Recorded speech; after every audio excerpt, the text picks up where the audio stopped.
ఈ 2 సంవత్సరాల లోపల 160 మంది ఆటో డ్రైవర్లు ఆత్మహత్యలు చేసుకున్నారు. వాళ్ళ ఇల్లు గడవలేక, పిల్లల ఫీజులు కట్టలేక ఎంతో దీన స్థితిలో ఉండడం జరుగుతుంది.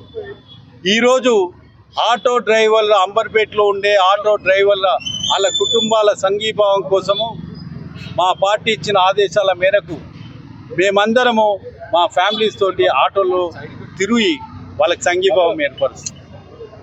ఈరోజు గవర్నమెంట్ను మేము డిమాండ్ చేసేది ఏంటంటే, పక్క రాష్ట్రంలో, ఆంధ్రప్రదేశ్ రాష్ట్రంలో ఒక్కొక్క ఆటో డ్రైవర్కు 15,000 రూపాయలు ఇవ్వడం జరుగుతుంది. మీరు గవర్నమెంట్ రాకముందుకు 12,000 రూపాయలు ప్రతి ఆటో డ్రైవర్కు సంవత్సరానికి పెన్షన్ ఇస్తామని చెప్పిండ్రు. ఇప్పటి వరకు ఏకాన కూడా ఇవ్వాలి. అదేవిధంగా ఆటో డ్రైవర్ల కోసము సంక్షేమ బోర్డు ఏర్పాటు చేస్తామన్నారు. తర్వాత వాళ్లకు అన్ని ఫెసిలిటీస్ ఏర్పాటు చేస్తామన్నారు. ఇప్పటి వరకు ఆ రంగంలో ఆటో డ్రైవర్లకు కించెత్తు కూడా వాళ్ళకి సపోర్ట్ చేయలేదు. అందుకే ఈరోజు మేమందరం ఆటో డ్రైవర్లకు అంబర్పేట వేదిక నుంచి విజ్ఞప్తి చేస్తున్నాను.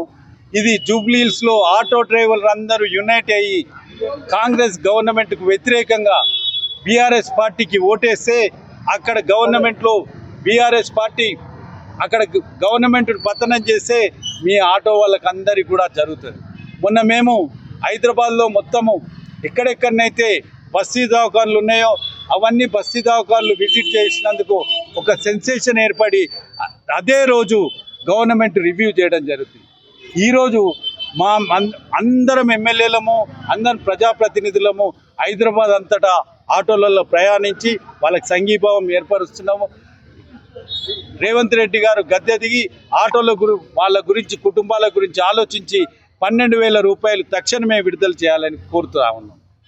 అదేవిధంగా వాళ్ళు ఆటో నగర్ ఏర్పరుస్తా అన్నాడు, ఆ తర్వాత సంక్షేమ బోర్డు ఏర్పరుస్తా అన్నాడు. అవన్నీ కూడా తక్షణమే ఏర్పాటు చేయాలని మేము కోరుతా ఉన్నాం. ఒకవేళ అవి చేయకపోతే మీ అందరికీ నేను విజ్ఞప్తి చేస్తున్నా, మనమందరము జూబ్లీహిల్స్ కాన్స్టిట్యున్సీలో ఒకరోజు ర్యాలీగా పోదాం. ఆ ర్యాలీగా పోయి మన సంఘీభావాన్ని ఏర్పరిచి 5 లక్షల మంది తెలంగాణ రాష్ట్రంలో ఉన్న ఆటో డ్రైవర్లందరము యునైట్ అవుదాం. ఈ గవర్నమెంట్కు బుద్ధి చెప్దాం. కాబట్టి మీరు ఏం అధైర్యపడవద్దు. అందరు ఆటో డ్రైవర్లకు విన్నపిస్తున్నాము, మా పార్టీ మీ అండగా ఉంటుంది. ఎటువంటి ఆత్మహత్యలు అటువంటి ఆలోచన చేయకండి, ధైర్యంగా ఉండండి. ముందు మనదే గవర్నమెంట్ వస్తుంది. ఆ గవర్నమెంట్ వచ్చినాక మీ అందరినీ మేము ఆదుకుంటామని చెప్తాము.